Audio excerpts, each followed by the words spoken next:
This program is brought to you by the partners of A Rood Awakening International. Help others find truth. Support A Rood Awakening International today. So how do you think about the Torah? Some call it the law. Now, some say that's too harsh, so they call it the instruction.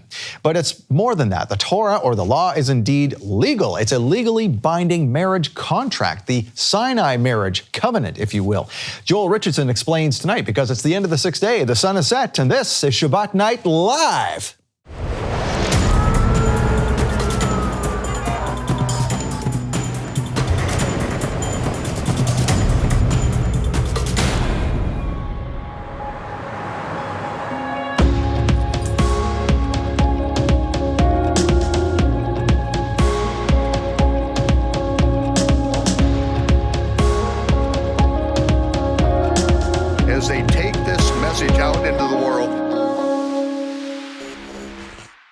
Well, Shabbat Shalom, Torah fans. Welcome to Shabbat Night Live with Michael Rood. I'm your host, Scott Laird. Please welcome my co-host, Partner Services Master, David Robinson. It's good to be here, Scott. Good to see you, and thank you for joining us today. So episode 2 this week of The Highway in the Desert with Joel Richardson.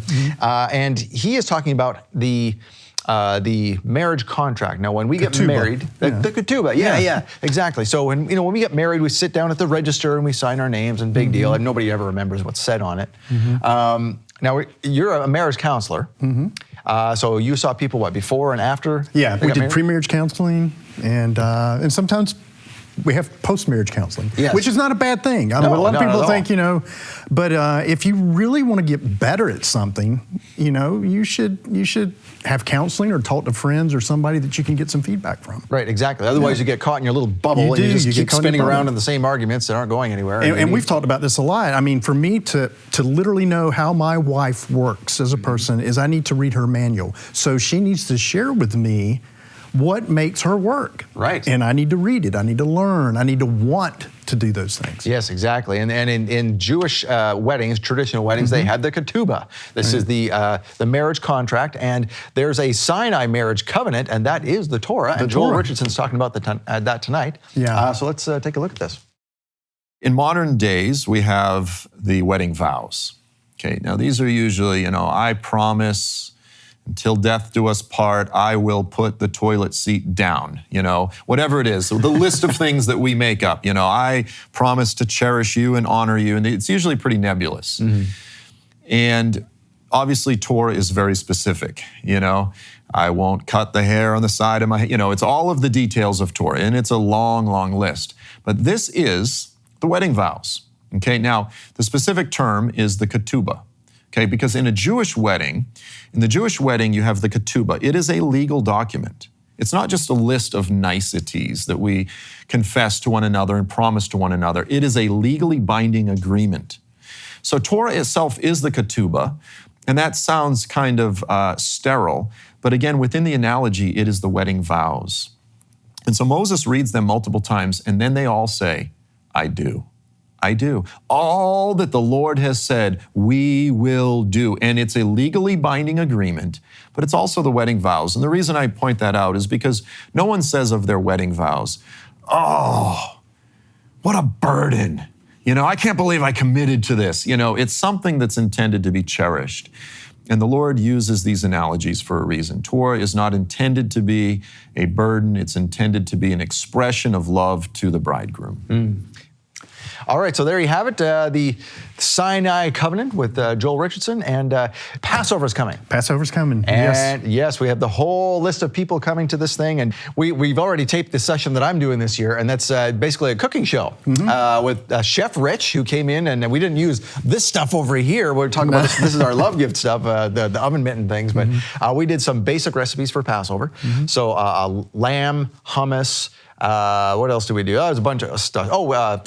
Challah bread that we didn't do on the stage, but there's also a recipe for that as well. But it's great to have Chef back. Yeah, it's great. Yeah, so that's going to happen Friday night, and then all day Saturday. So we actually have the schedule in front of us here. This is a tentative schedule. So this is happening. By the way, Passover this year, like you said, everything's different this year. It's free. We've never had free Passover before. That's right. First time. First time ever. And that's because it's all online. So it's all online, it's all free, but you have to register to see it. You can't just show up on the 27th and turn on ShabbatNightLive.com and expect it to be there. You have to go to PassoverCharlotte.com and register there. It costs nothing to register, but we just need your name in there, the email, because we are going to send you a code to watch it. So that's why you need it. Everything's free, but you need that code, and you have to register to get the code. You see how this works. So you need that. If you have any trouble with that, you can call David's folks at the number at the bottom of the screen there. Glad to help you. Yeah, there you go. So that's going to be Passover. Now, Mary Nell Wyatt Lee is here. Her book is right here, Battle for the Firstborn. It's in fact the same book from which we get the photos for this year's calendar, the Hebrew calendar. So we're going to be doing a book reading with Mary Nell during this. Is going to be fun. So that'll be good. Nehemiah Gordon is here doing 2 teachings with Keith Johnson. And so that's going to be a great thing. So 2 teachings there. And Tim Mahoney is going to be here. Oh, yeah. He's going to be talking about what comes next for his series of movies. Yeah. That's going to be really interesting. Yeah, I'm looking forward to that. Yep. So, and then after that, this is possibly the best part. We have season 3 of the Chronological Gospels is being put together right now, and we have a sneak preview for you. Yeah. No one else is going to see this. You have to come to Passover to see it. So you just got to register at PassoverCharlotte.com, and you can see the first episode, pieces of it for the season 3 of the Chronological Gospels. That is really neat. And of course, what Passover would be complete without Michael Rood doing the Seder? Exactly. So now, is Michael ready to do the Seder? No. What we've done is Michael is still healing up, still pray for him. He says, you know what? I want you guys to dig up the best Passover teaching I ever did for the Seder. So we did.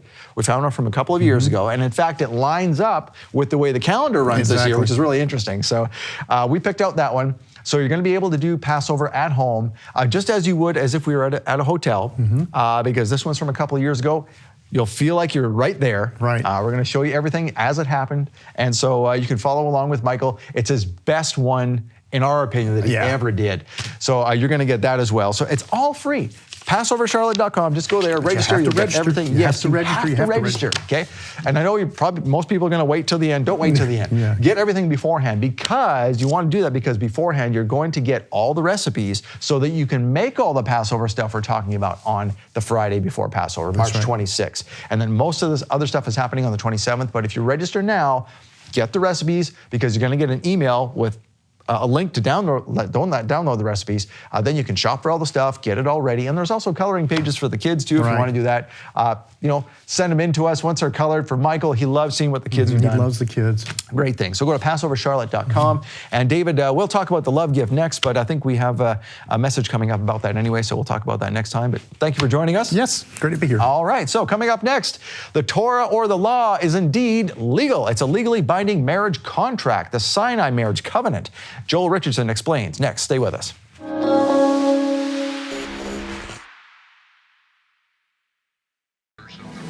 Did Ron Wyatt really find the Ark of the Covenant in a cave beneath Golgotha? Kevin Fisher presents breathtaking evidence that brings this incredible claim to life. These 2 items are going to come out one day, the 10 Commandment stones that God wrote as a testimony to the world, and the 8mm videotape. And Ron Wyatt, his finding the Ark of the Covenant will be confirmed through that videotape. It was only then that I took time to carefully examine the rest of the chamber. The Cave of the Covenant with Kevin Fisher will take you back in time to amazing events that led to the world's most important and disputed archaeological find of all time. But the only way to watch it is to receive it as our gift. Donate a $50 love gift and we'll send you The Cave of the Covenant on DVD or Blu-ray. Or for a donation of $100, we'll send you The Cave of the Covenant, plus a Passover meal prep kit, including a Passover-themed pot holder, oven mitt, and soft-sided foldable matzah basket. Or as a special offer, for a donation of $300, we'll send you The Cave of the Covenant, the Passover meal prep kit, and a pair of elegant glass candlesticks with the words Shabbat Shalom etched in Hebrew. These gifts are available only in March, and supplies are limited.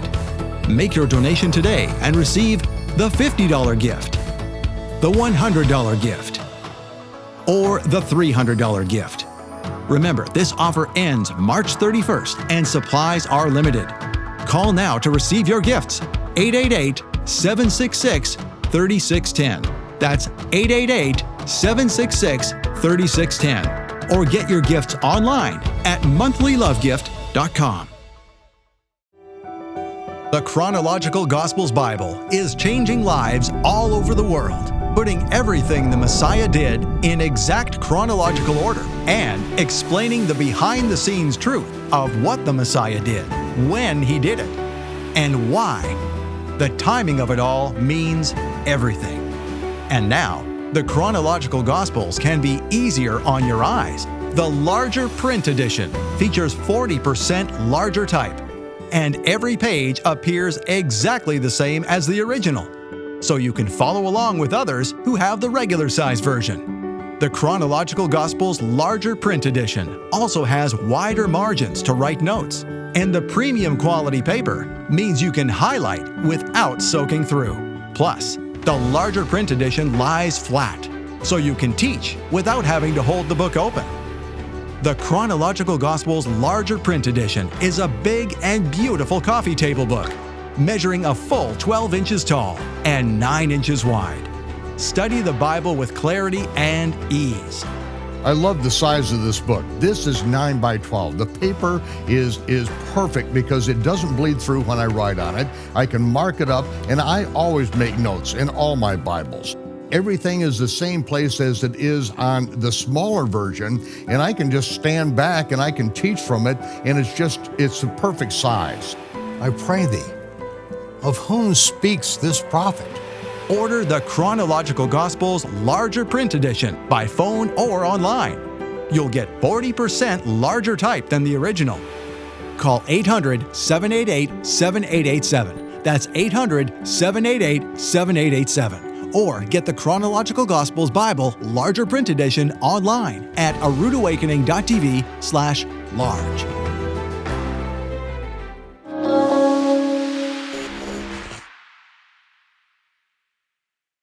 On the morning that the Passover lambs were selected, there were 2 loaves that were put on the wall of the temple. When the first one was removed, after that, no more leavened bread was eaten. When the second loaf was removed, then all of the leavened bread in the land of Israel was then burned, because the feast of unleavened bread was going to commence at sunset that evening. The night before, Yeshua took artos. He took leavened bread, and he blessed the Most High in the presence of his disciples, and he interpreted the Kadosh Mikra, the holy rehearsal that Melchizedek put in place with Abraham. Yeshua said the prayer of the Melech Tzaddik. Baruch atah YeHoVaH Eloheinu melech ha'olam, hamotzi lechem haaretz. Blessed are you, O Lord our God, YeHoVaH, our God, King of the universe, who brings forth bread from the earth. And he said, this represents my body, which is now broken for you. As often as you do this in remembrance of me. Then Yeshua took the cup, and he said, Baruch atah YeHoVaH Eloheinu melech ha'olam, Borei pri hagafen. Blessed are you, YeHoVaH, our God, the King of the universe, creator of the fruit of the vine. And then he said, you take my cup, divide it among yourselves. I will not drink a sip of the fruit of the vine till I drink it with you in my Father's kingdom. So as often as we do this now, we rehearse not only his death, but we rehearse that we will be at the marriage supper of the Lamb, and at the marriage supper of the Lamb, he will take his cup and say, L'chaim, to life everlasting. And until then, Shabbat Shalom.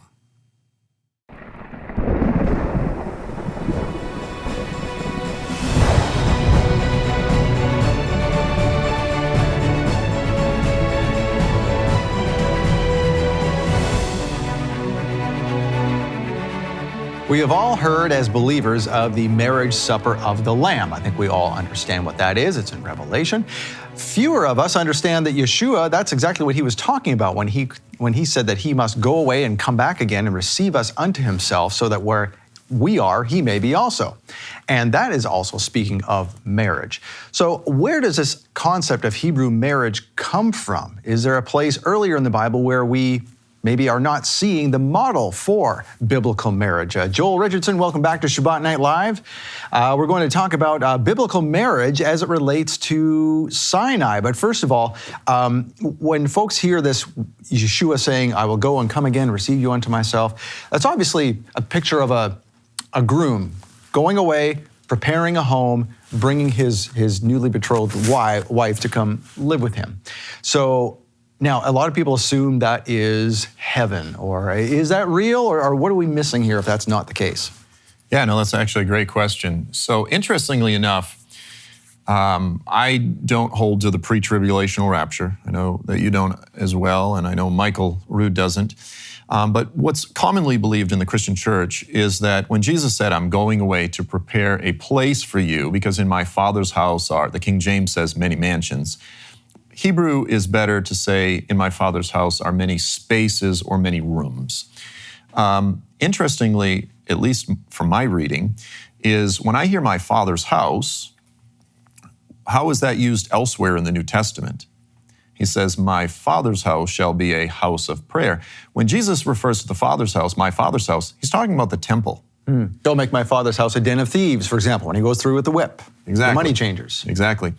Yeah, and so essentially my reading is that when he said, I'm going away to prepare a place for you, because in my Father's house are many rooms, he was actually just speaking to his disciples. Because again, we need to remember, Jesus, his disciples, they were Old Testament literate Jews. They were not Christians who got their understanding of the Bible only by reading the New Testament or Revelation. They understood that in Ezekiel, that during the millennium, during the reign of the Messiah, that during Yeshua's reign on the earth, that the temple would actually be this vast building, and it would have many rooms. And in fact, the disciples themselves would, as he said elsewhere in Matthew 25, they would sit on 12 thrones with him, judging the 12 tribes of Israel.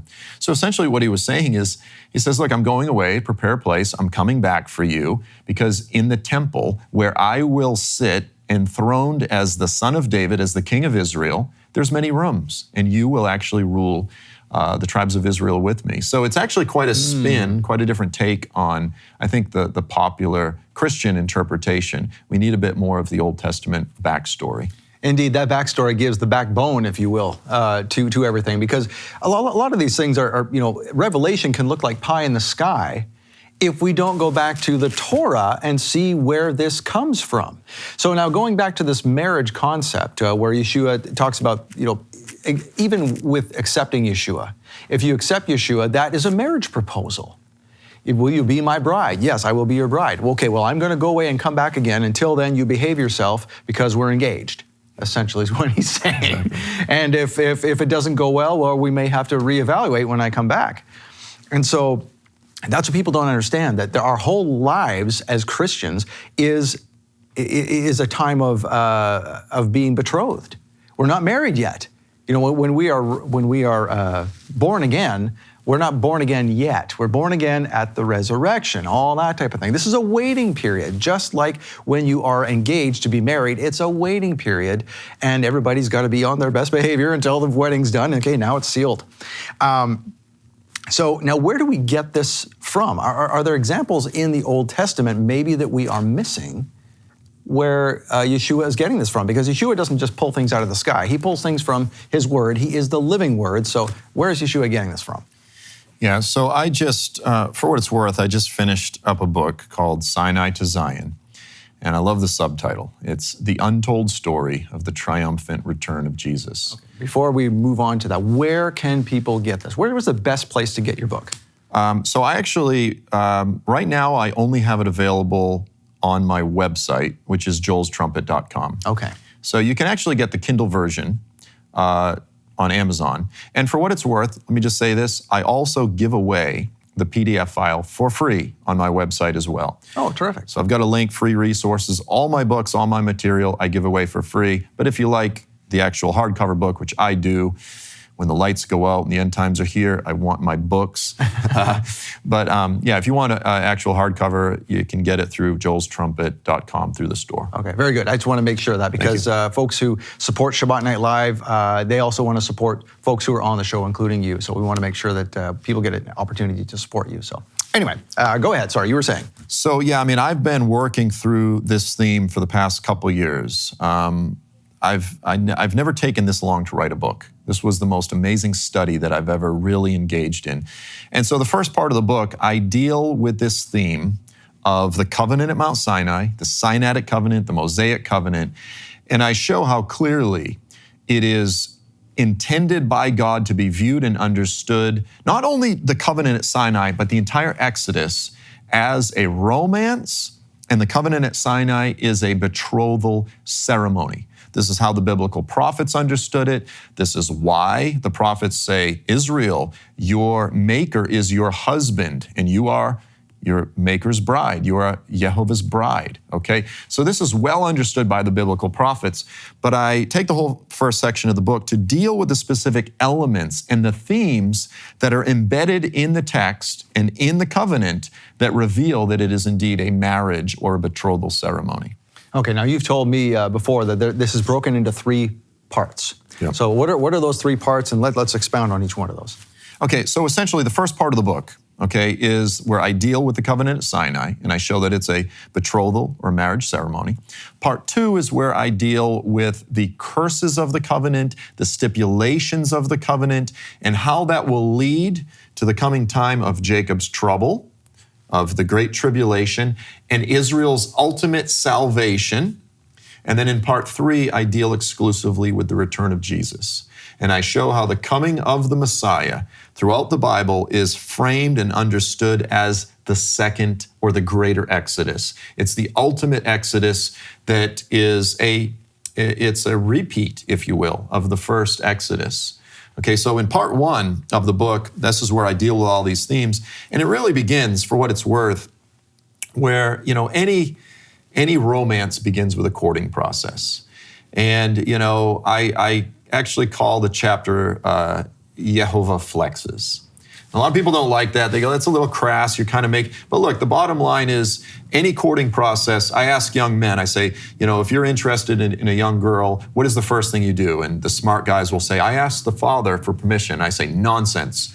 You start strutting, you start trying to flex a little around her and impress her. And that's exactly what the Lord did. So the Exodus itself was a profound demonstration of the superiority of YeHoVaH, of God, in every way over the Egyptians, over the most powerful gods of the time. And with the plagues, it was a progressive demonstration of Yahweh's power, but it culminates, Scott, think about this. It culminates with the Lord ripping the ocean in half. Can your old boyfriend do this? He rips the ocean in half, and then he drowns the old boyfriend. I mean, genuinely eliminates the competition. It's a good way to put it, yeah. And it's exactly how it was intended to be viewed. And so these were the Navy SEALs of the day. These were the Green Berets. These were the Delta Force. These were the cutting-edge military forces of Pharaoh and his armies who were humiliated and killed and drowned in front of them. And it was intended to demonstrate, hey, I am the most powerful God of gods. There is none like me. Okay, so you begin with that, and that's good. Every man wants to demonstrate his ability to protect his future hopeful bride-to-be. But then they get on the other side, and now it's issues of providing water for them in the desert. He splits the rock. He provides quail and manna.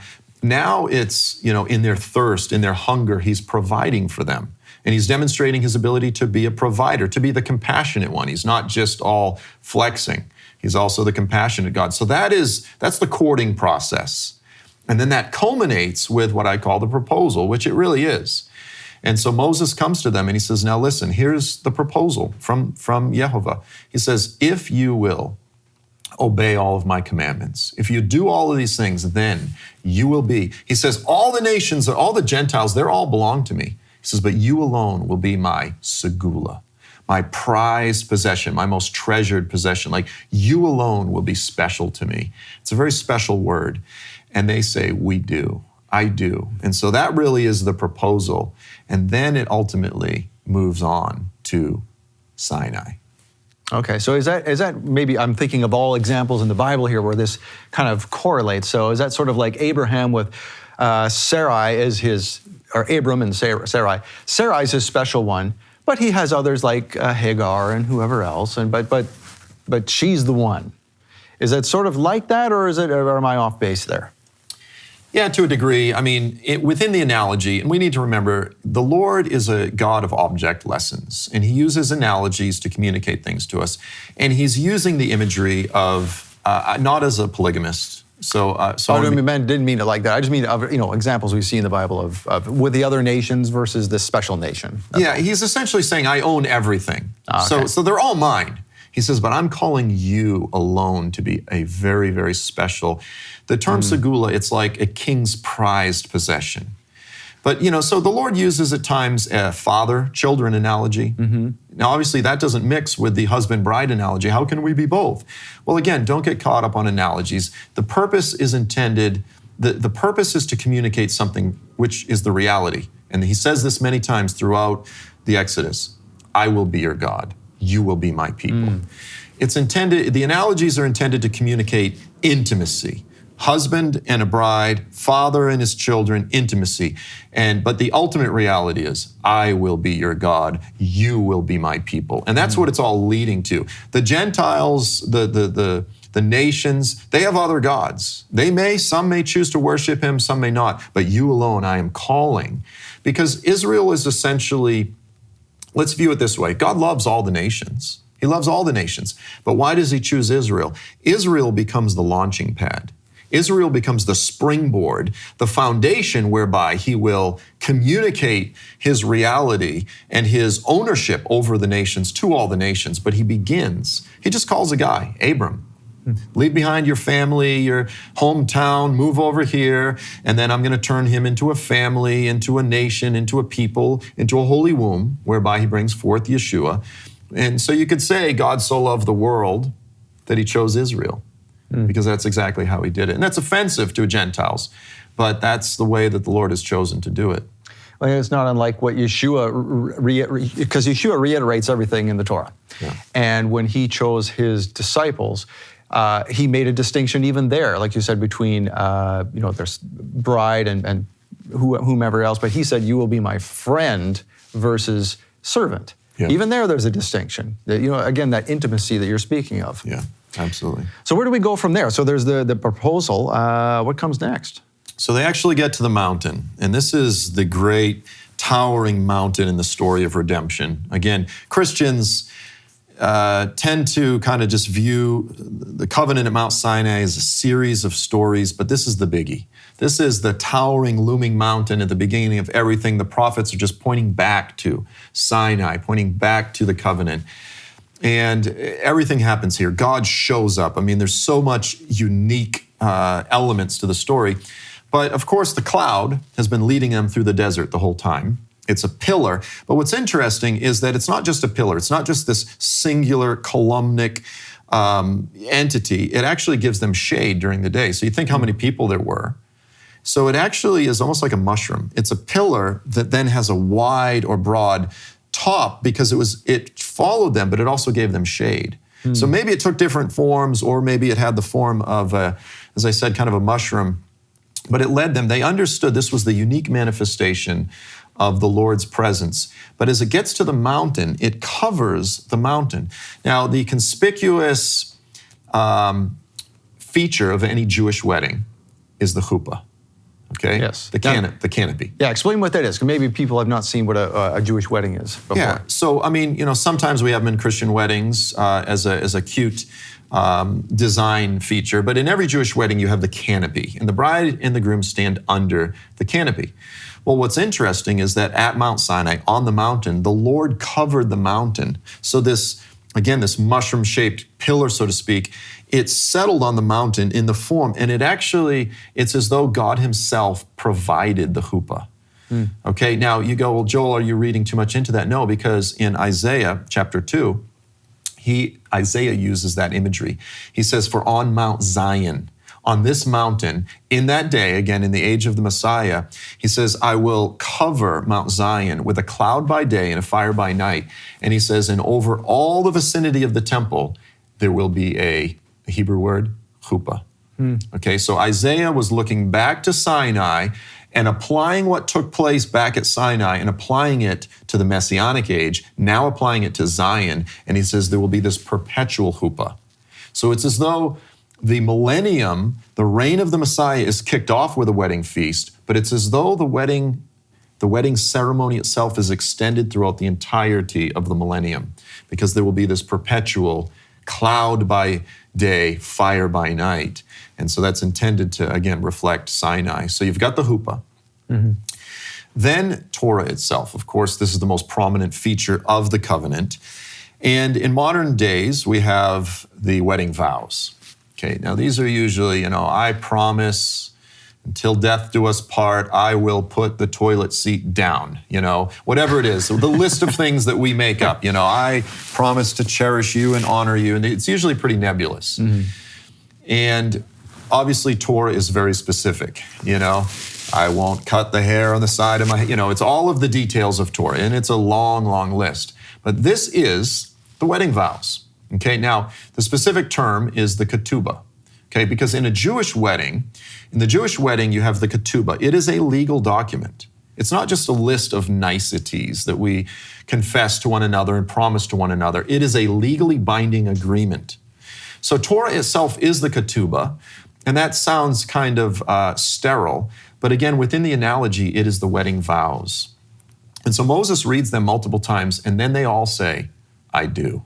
I do. All that the Lord has said, we will do. And it's a legally binding agreement, but it's also the wedding vows. And the reason I point that out is because no one says of their wedding vows, oh, what a burden. I can't believe I committed to this. It's something that's intended to be cherished. And the Lord uses these analogies for a reason. Torah is not intended to be a burden. It's intended to be an expression of love to the bridegroom. I think we missed the point of that with modern weddings, because we have the vows that are just said there, but then we go to sign the registry, and it's just a bunch of signatures for legal purposes. Legal purposes without the vow being there in print. Right. And we kind of disengage those two.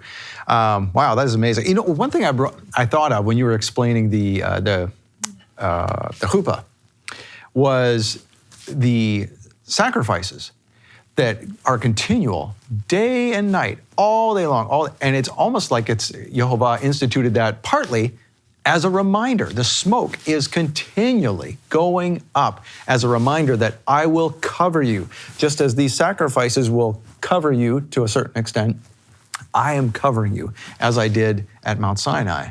Yeah. It's interesting how he just perpetuates that. Absolutely. Wow. Okay, so that's the Ketubah. So now, the blood, we're going to get into that next. We're going to just take a short break here for a second. We're going to come back with us. This is interesting, very interesting. All right, so if you are enjoying this as much as I am, obviously, we need you to support Shabbat Night Live, because we do not have corporate sponsors. You are the only sponsor of this program, and for that, I want to thank you for bringing in Joel. That's the only reason that he's here, is because of your support. There's expenses when you do this kind of thing. There's obviously the cameras and that kind of thing, and the lighting and the folks to run it.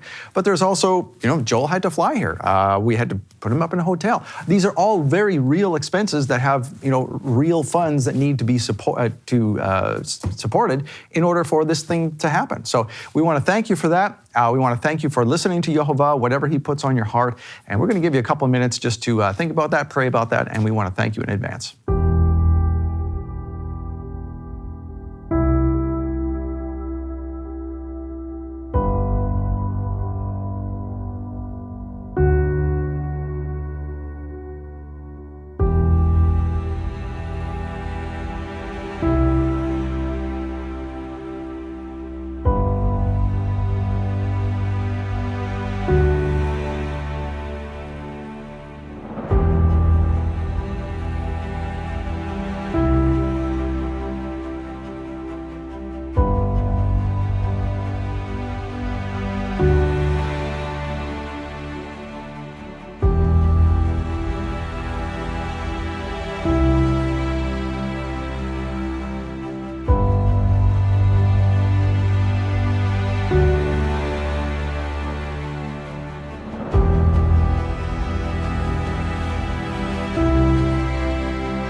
And welcome back to Shabbat Night Live. Before the break, we were talking with our guest, Joel Richardson, about biblical marriage, and we went through a few of the steps there. The proposal, the covenant, and then the Torah, of course, was the marriage agreement.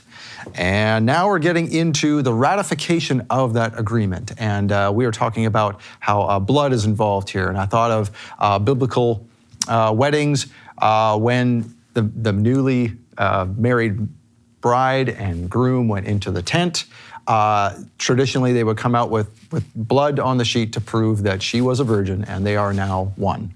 So now that's the way I thought it went, but you have a different take on that with having to do with the sacrifices. Yeah, so essentially, I mean, when you look at the biblical narrative, after the agreement has been made, then they sacrifice the bulls. Now, to me, there's really two elements there. One is to communicate the gravity of what was just stated. In essence, we say today, until death do us part.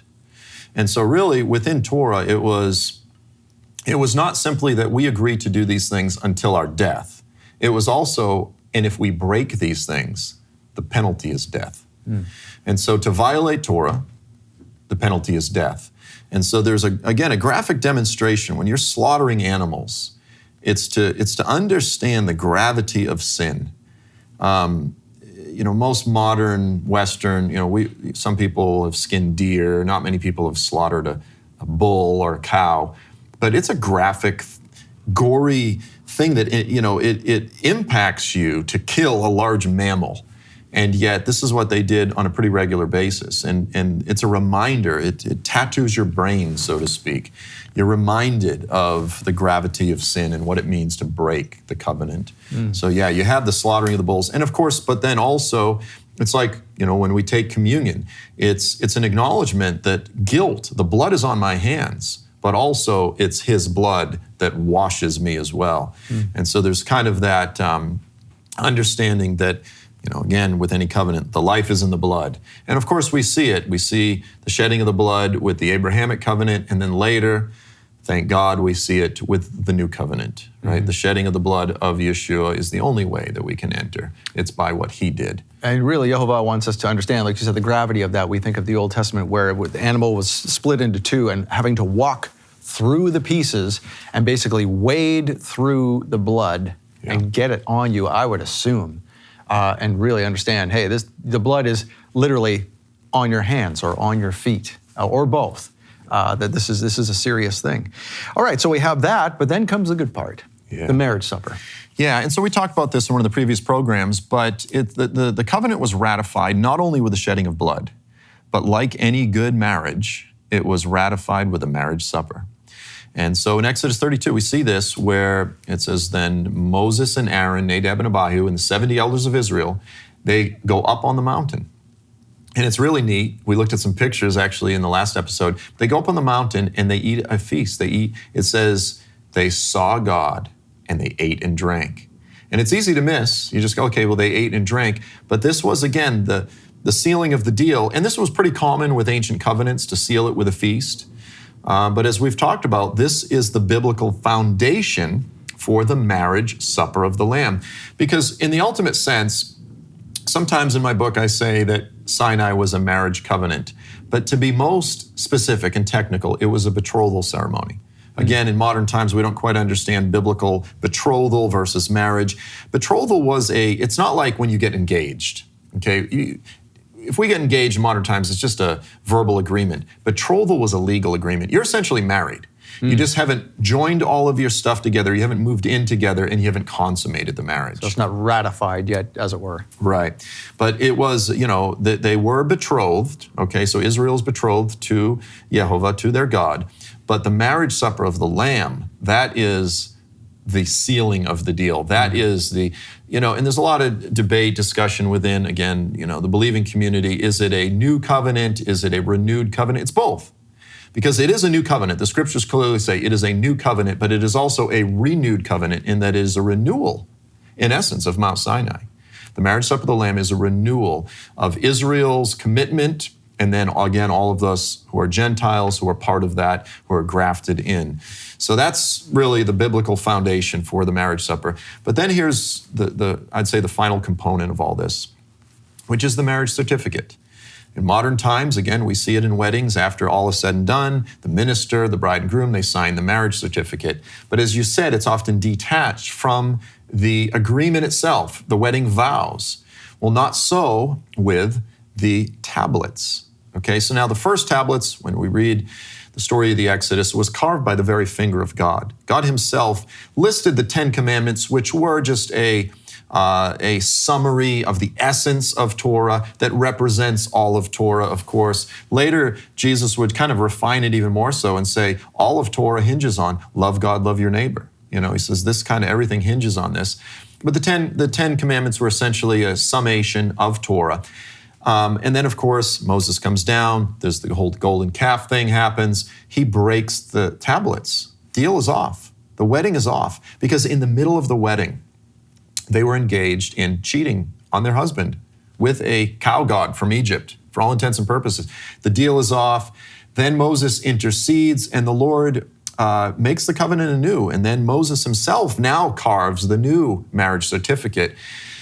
So there's some changes there, some mild changes. But let me just say this, in order to understand the importance of Torah to Israel, if we're to think of Israel in terms of, I'm going to say, cosmic geography, it's probably a strange term, but Israel is a people. And at the center of who they are is Jerusalem. As a nation, as a kingdom, at the center of who they're intended and called to be is Jerusalem. That's at the heart of it all. Now, at the heart of Jerusalem is the temple. At the heart of the temple is the holy place. At the heart of the holy place is the Holy of Holies. At the heart of the Holy of Holies is the Ark of the Covenant. Within the Ark of the Covenant, the marriage certificate. That's where the tablets were intended to be. Obviously, they're not there today. But this helps us to understand how important this is, how important Torah is, how important Sinai is within the spiritual heart of Israel. That was what it was all about. I will be your God. You will be my people. And this is at the center of it all. Wow. And maybe even one step further than that is what you said. Yeshua said that all of this hinges on one thing, love. Yeah. Love for God, love for his people. And from there, it just mushrooms out. And that's the essence of being. So now let's go into the part 2 of your book. This is where we get into the Song of Moses. What are we talking about here? What significance does the Song of Moses have? So when all is said and done, Moses, just before he dies, Deuteronomy 32, he sings a prophetic song. And it's an amazing indictment. It's an amazing prophetic indictment of Israel. And it's the foundation for all biblical prophecy. You can find virtually every theme that every biblical prophet is hitting on and touching on is found in the Song of Moses. And in the Song of Moses, he essentially says this. He goes, look, the Lord took care of you. He did all these wonderful things for you. And then he says, but Jeshurun grew fat and kicked. Now, Jeshurun is a kind of a pet name for Israel. Just means Israel. Jeshurun grew fat and kicked. In other words, it rebelled against God. And he says, and you turned away, you provoked me to anger with your idols. Because therefore, here's what I'm going to do. I'm going to provoke you to anger through the lips of a foolish people. Now, if you're a Gentile, that's us. We're the foolish people that the Lord is actually provoking his people Israel to anger because we are speaking the truth. Now, the Lord lays out the curses and the blessings of the covenant. Real simply, he says, if you obey me, everything's going to go well. Your crops will be blessed. You'll have security. You'll have peace with your neighbors. But if you don't, and in fact, Moses says, you will turn away from the Lord's covenants. Here's what's going to happen. It's a cycle. I call it the curse cycle, the covenant chastisement cycle. I actually like the term chastisement better because it connotes something redemptive. Curse sounds like something witches do, Chastisement is something a loving parent does to correct their children. So, in essence, he says, if you don't obey me, there's going to be increasing calamities. Eventually, it will culminate with your invasion and you'll be carried away, you'll be destroyed and carried away into exile. But eventually, after a while, you'll repent and I'll bring you back because I won't forget my covenant with your father, Abraham, Isaac, and Jacob to give you this land. I won't forget my promises. But he goes, but if you don't obey Torah, here's what's going to happen. Well, here's the thing. If you want to demonstrate that God is true, just look at Israel's history. This has happened arguably 2 complete times and a few times partially, with the northern invasion and carrying away the Assyrian invasion of the northern tribes, later the Babylonian invasion carrying away of Israel, but they come back. And then you had the Romans did the same thing. They destroyed Israel and carried them away, and then they've returned. This is exactly what was spoken of in Moses, in Torah, thousands of years ago, and it's happened multiple times to Israel. You can't make that happen. You can't, that's not self-fulfilled prophecy. But here's the thing, is in the last days, it will happen yet again. Israel will be invaded by the Antichrist, by the armies of the Antichrist. Many of the inhabitants of Israel will be carried away as prisoners of war. Many will flee, fleeing out into the desert to get away from what's coming. And this cycle will be repeated one last time. We know that because those passages that speak of it happening are in the context of the Messiah coming back to bring them back into the land. And so this is where I'm laying the foundation for part 3, which is the best part of the book, which is to say that the return of Jesus, the coming of the Messiah in the Bible, is framed as the ultimate and final Exodus, where the Messiah comes back. He is like the greater Moses, the ultimate Moses that delivers his people. No longer will it be said that blessed be the God of Israel who brought us up out of Egypt, but blessed be YeHoVaH who brought us out from all over the nations. In that day, Jesus will come back and he will literally save his people from prison camps. Christians read these passages in the prophets that say he delivers us from prison, and we say, yes, Lord, you've delivered me from the bondage of anger or lust or, whatever it might be, whatever your addiction is. 4 bowls of Captain Crunch before you go to bed, you name it. He sets me free. And, but we're reading these things allegorically, and you go, okay, you can apply that. But in the original context, he is literally delivering his people from prison camps as he leads them.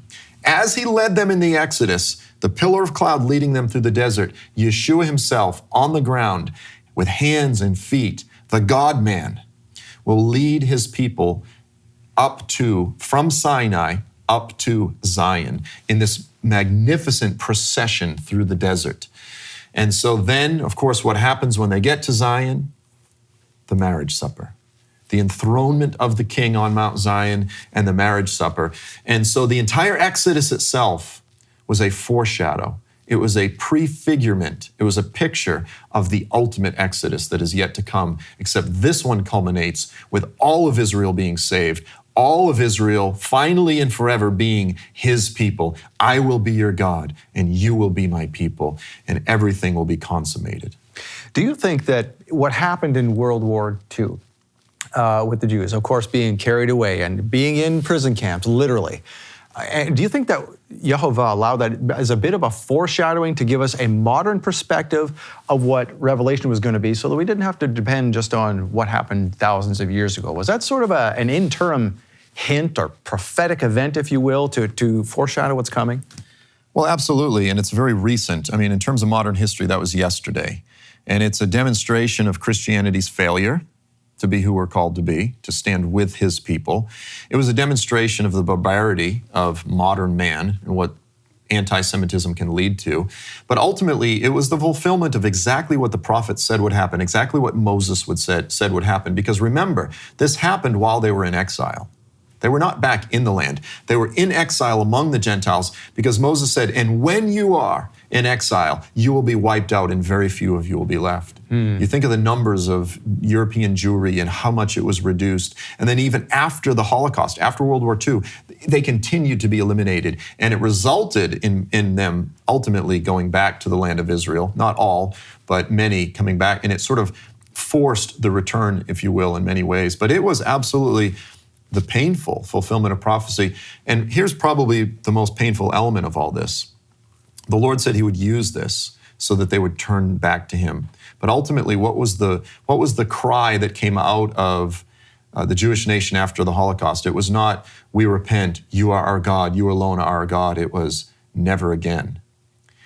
Never again was essentially a statement of strength. It was saying, never again will we be found weak. Never again will we allow the Gentiles to pull this stuff. We will become strong.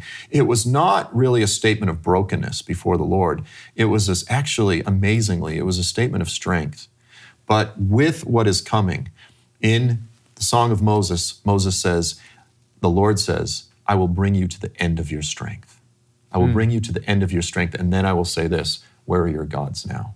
Where are all of your false gods now? Behold, I am he. I am he that brings death, but I'm he that brings life. I am he that strikes and wounds, but I am he that heals, and there is none beside me. That day is still in Israel's future.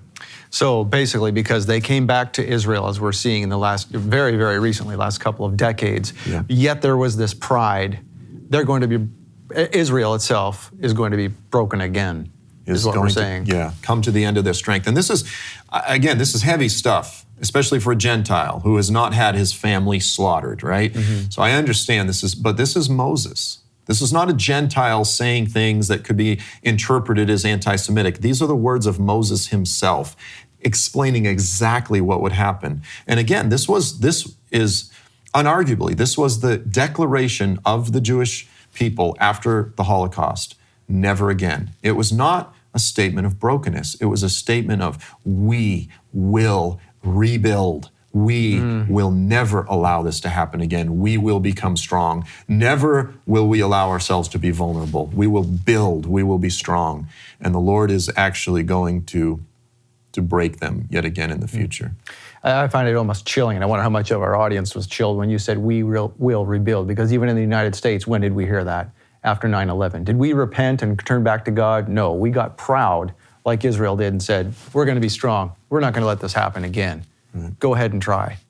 And I would think that all plays a part in this too.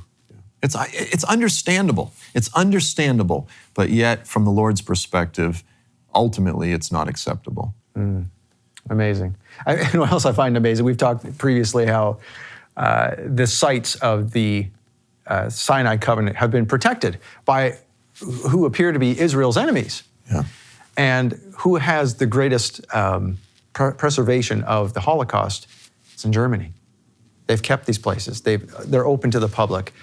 Even there, it's almost like cyclical. It's almost happening again. And I wonder how many people recognize that, just that this is happening again in our modern age, you know? And interestingly, even that the Lord is opening up Mount Sinai in our time, in many ways, the Lord himself is testifying. He's about to remind the world afresh of what happened. Because think about this, Scott. The God who came down, YeHoVaH, who came down in fire, in smoke, in an earthquake that shook the mountain with a blasting of trumpets, so much so that they're at the base of the mountain begging. He's soon coming back in blazing fire, in the clouds, with a mighty earthquake, the blasting of trumpets to judge the living and the dead. So even by revive and bringing out Mount Sinai in our time, I believe the Lord is testifying as to what is coming soon. And what is coming soon is maybe not what people think. And we're going to leave you hanging with that until our next episode. Joel, will you come back and finish the story for us? Absolutely. All right. How can we not, right? Okay. If you've enjoyed this, thank you for supporting Shabbat Night Live. We just wish you Shavua Tov, have a good week, and we'll have you tune in next week for more with Joel Richardson. And yes, Yeshua is coming back, but not where you think. Find out next week on Shabbat Night Live. Shabbat Shalom. Shalom, Torah fans. Give this video a thumbs up and share it with a friend. Tap the subscription button and the bell icon. And I promise to update weekly with in-depth biblical research. Be sure to download the new michaelrood.tv app for both mobile and home devices for even more commercial-free content.